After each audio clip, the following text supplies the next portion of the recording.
इयत्ता 3री व 4थीच्या आपल्या सभोवतालचे जग भाग 1 या मध्ये तुम्हाला उपयोग लिहा, फायदे लिहा, महत्त्व लिहा असा प्रश्न येतो.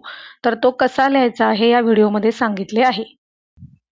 याचा अर्थ असा असतो, की ज्या वस्तू, व्यक्ती किंवा गोष्टींमुळे आपल्याला काहीतरी मदत होती, काहीतरी फायदा होतो, काहीतरी उपयोग होतो, त्या संदर्भात माहिती 4 ते 5 ओळीत लिहायची असते.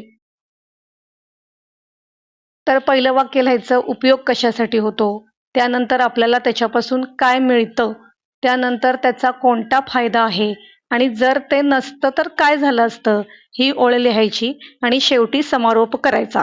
अशा प्रकारे 5 ओळी लिहायच्या आहेत. आता तुम्हाला पाण्याचे उपयोग लिहा असा प्रश्न विचारला, तर तुम्ही आठवायचं की पिण्याच्या पाण्याचा वापर होतो, अंघोळीसाठी होतो, स्वयंपाकासाठी होतो, शेतीसाठी होतो, स्वच्छतेसाठी होतो.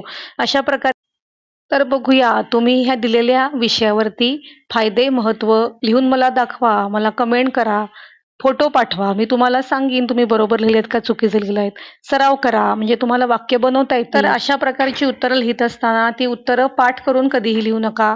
पहिल्यांदा विचार करा, काय प्रश्न विचारला आहे, मुद्दे बनवा आणि मग पूर्ण वाक्यात उत्तरे लिहायला शिका. अशा प्रकारे रिव्हिजन करा, लिखाणाचा सराव करा. उत्तरं खूप सोपी आहेत.